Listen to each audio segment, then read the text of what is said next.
السلام علیکم ورحمۃ اللہ وبرکاتہ۔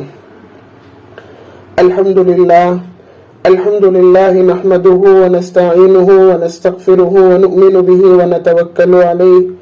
ونعوذ باللہ من شرور انفسنا ومن سیئات اعمالنا من يهده الله فلا مضل له ومن يضلل فلا هادي له ونشهد ان لا اله الا الله وحده لا شريك له ونشهد أن سيدنا وسندنا ومولانا محمد وبارك وسلم صدق الله العظيم اللهم بارك لنا في شعبان وبلغنا رمضان۔ بزرگان محترم، ملت اسلامیہ کے غیور نوجوان مردوں اور عورتیں اور میری پردہ نشین مائیں اور بہنیں اور امت مسلمہ کے دھڑکتے دلوں اور امت مسلمہ کے باادب بااخلاق بزرگوار شخصیات، جیسا کہ ہم تمام کو معلوم ہے کہ آج ماہ شعبان کی 14 تاریخ ہے۔ لوگ کئی دن سے اس کا انتظار کرتے ہیں اور 15ویں شعبان خصوصاً یہ ہمارے شہر بنگلور کے اندر یہ زمانے سے ایک چلا آ رہا ہے کہ ماہ 15 شعبان کی رات کا انتظار کرتے ہیں۔ اس رات میں خوب عبادتیں کرنے کے لیے لوگ مساجد کی طرف آگے بڑھتے ہیں۔ یہ تاریخ کل 15 تاریخ آنے والی ہے، یعنی یہ تاریخ 15ویں تاریخ وہ تاریخ ہے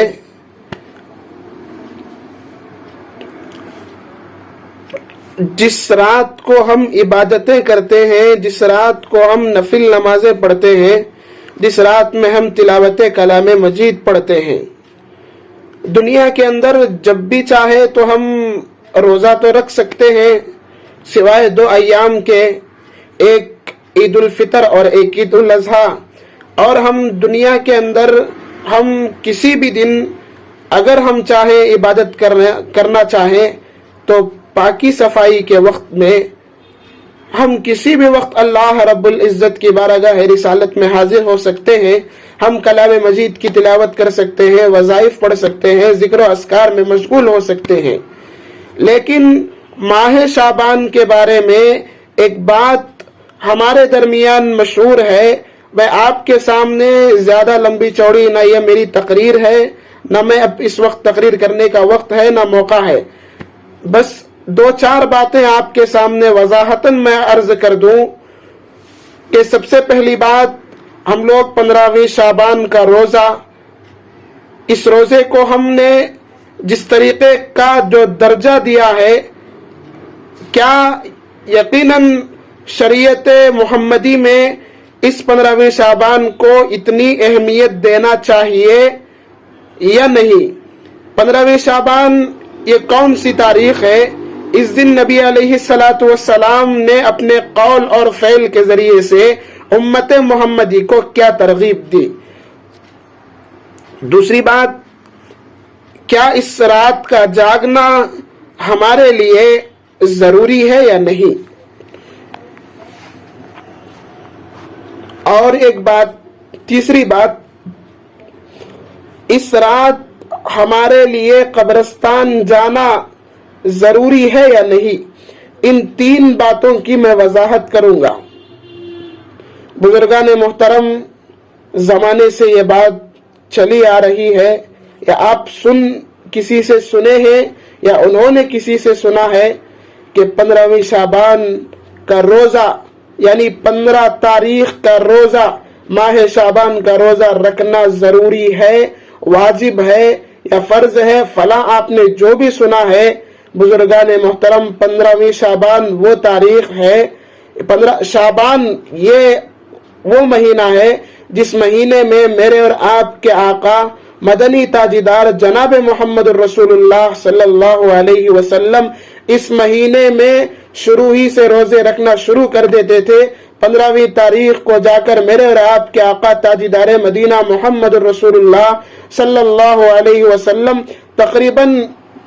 اس مہینے میں آدھا مہینہ پونا مہینہ روزے رکھا کرتے تھے، اور آپ علیہ الصلوۃ والسلام نے اس بات کو فرمایا کہ ماہ شعبان کی آخری ایام میں روزے نہ رکھو، اس لیے کہ یہ 2 روزے یا 3 روزے یا 5 روزے ایسا نہ ہو جائے کہ غلو لوگوں کے اندر غلو نہ پیدا ہو جائے کہ آنے والے دور میں، آنے والے وقت میں آنے والے لوگ یہ نہ سمجھیں کہ رمضان المبارک کے 30 روزوں کے بجائے 32 روزے یا 35 روزے ہیں، یہ نہ سمجھ جائیں۔ اسی وجہ سے آپ علیہ الصلوۃ والسلام نے آخر کے ایام میں روزے رکھنے سے منع فرمایا ہے۔ یہ منع فرمایا ہے کا مطلب یہ نہیں ہے کہ جائز نہیں ہے۔ اگر کوئی یہ منت کر لیا ہے کہ میں فلاں تاریخ کو روزے رکھوں گا، وہ تاریخ رمضان المبارک سے 2 دن پہلے پڑ رہی ہے، اس میں کوئی حرج نہیں، روزہ رکھ سکتا ہے۔ اور کوئی ایام 20 کے روزے رکھتا ہے کہ وہ ایام 20 اس وقت آ رہی ہے تو وہ اس کا مسلسل وہ اپنی زندگی کے رفتار کے ساتھ وہ اللہ رب العزت کو منانے کے لیے اللہ رب العزت کی بارگاہ میں حاضر ہوتا ہے، روزے رکھتا ہے، تو وہ ایام 20 آ رہی ہے یا پھر وہ کوئی اس کی منت تھی کہ روزے رکھوں گا میں اس وقت، وہ اتفاقاً اس وقت آ رہا ہے تو کوئی حرج نہیں۔ لیکن آپ علیہ الصلوۃ والسلام کے بولنے کا مطلب یہ ہے کہ امت کے اندر غلو پیدا نہ ہو جائے، اور آپ علیہ الصلوۃ والسلام نے فرمایا ماہ شعبان سے رمضان المبارک کی تیاریاں شروع کر دو۔ تیاری شروع کرنے کا مطلب یہ ہے کہ ہم ماہ شعبان میں اپنی حیثیت کے مطابق روزوں کو رکھیں، جتنے روزے ہم چاہتے ہیں، 1 روزہ 2 روزہ 3 روزہ، ہمیں جتنا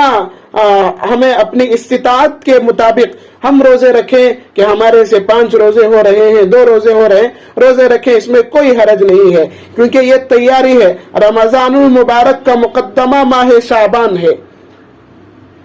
رمضان المبارک کی تیاری کے لیے یہاں پر روزے رکھ کر تیار ہو کر اگر کوئی انسان کو کسی میدان میں اتارنا ہے، وہ کوئی بھی میدان ہو، اس میدان کی سب سے پہلے تیاری کروائی جاتی ہے، اس کے بعد اس میدان میں اتار کر اس میدان کا شہسوار اسی وقت بنایا جاتا ہے، وہ جب اسی وقت بنایا جاتا ہے تب وہ پوری طاقت کے ساتھ پوری قوت کے ساتھ تیار ہو جائے، ورنہ ایسے ہی معمولی سے انسان کو کوئی میدان کا شہسوار بنا نہیں دیا جاتا۔ اسی طریقے سے رمضان المبارک کا مقدمہ ماہ شعبان ہے۔ ماہ شعبان ہے، اسی لیے ماہ شعبان میں روزے رکھنے کا حکم فرمایا ہے۔ اس مہینے میں روزہ رکھنا آپ علیہ الصلوۃ والسلام کی سنت سمجھ کر اگر کوئی روزہ رکھتا ہے تو اس میں کوئی حرج نہیں۔ میں آپ کے سامنے یہ بات وضاحت کر دوں کہ میں نے آپ کو شروع میں بھی کہا تھا 15 شعبان المعظم کے دن خصوصاً روزہ رکھنا، یہ فرض واجب جو کچھ کہا گیا ہے یہ سب اس کے فضائل کو بڑھانے کے لیے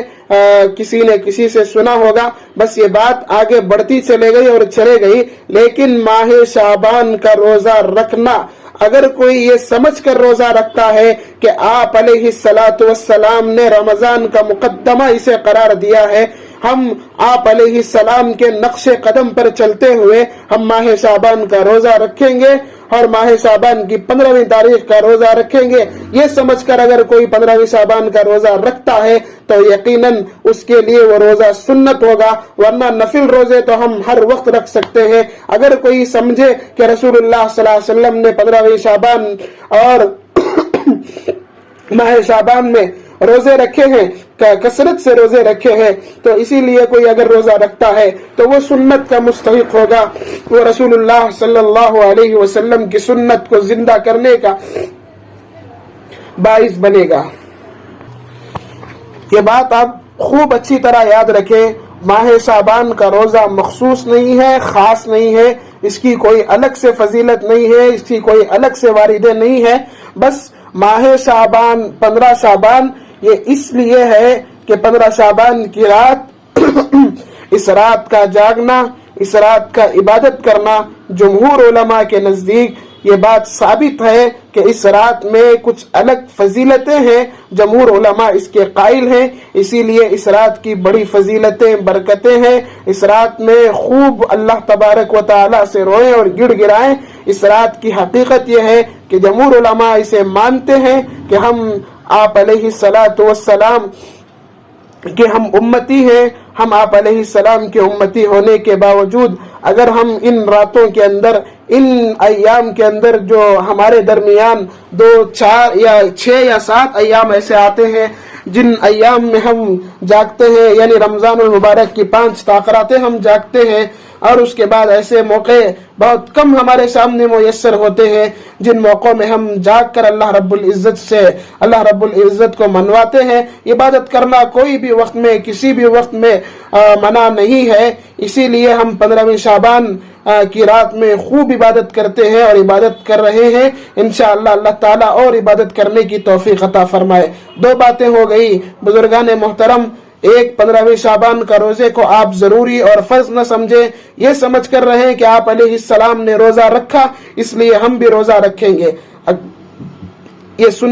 سنت روزہ ہے اس لیے کہ آپ علیہ السلام نے روزہ رکھا ہم بھی روزہ رکھیں گے، یہ سنت ادا کرنے کے ہم مستحق ہو جائیں گے۔ ہم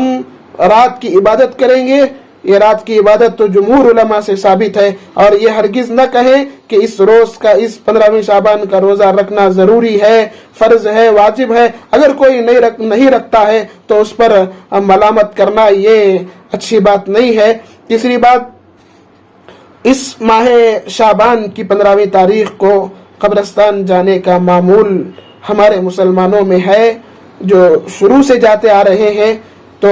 بزرگان محترم میں اس کی بھی وضاحت کر دوں، میرے اور آپ کے آقا تاجدار مدینہ جناب محمد رسول اللہ صلی اللہ علیہ وسلم نے اپنی زندگی میں 1 مرتبہ قبرستان تشریف لے کر گئے تھے، وہ بھی اکیلے تنہا تشریف لے کر گئے تھے۔ اگر کوئی چاہتا ہے کہ ہم رسول اللہ صلی اللہ علیہ وسلم کی سنت پر عمل کریں، یہ سمجھ آپ کے لیے بھی زندگی میں 1 مرتبہ قبرستان جانا ماہ شعبان میں، یہ آپ کے لیے بھی، اگر آپ سمجھ رہے ہیں کہ رسول اللہ صلی اللہ علیہ وسلم کی سنت ہے تو آپ جا سکتے ہیں، اس میں کوئی ممانعت نہیں ہے۔ اگر آپ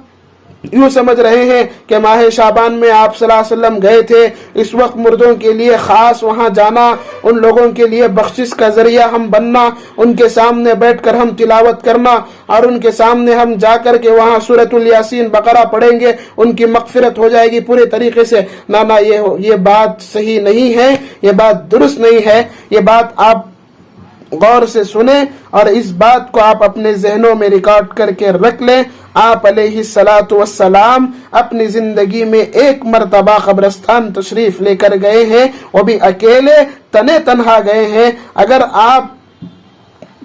کو جانا ہے تو آپ یوں نہ سمجھیں کہ شب برات سمجھ کر نہ جائیں، آپ کسی بھی وقت میں جا سکتے ہیں۔ ہاں، اب رات جاگے، ہم مرحومین کے لیے ثواب پہنچانے کے لیے، ایصال ثواب کے لیے ہم جا رہے ہیں، تو اس میں کوئی ممانعت نہیں ہے۔ آپ نے رات جاگی، رات میں عبادتیں کی، اس کے بعد صبح جا کر مرحومین کی ان مزارات کی زیارت، اور وہاں پر کھڑے ہو کر 2-4 سورۃ الفاتحہ وغیرہ جو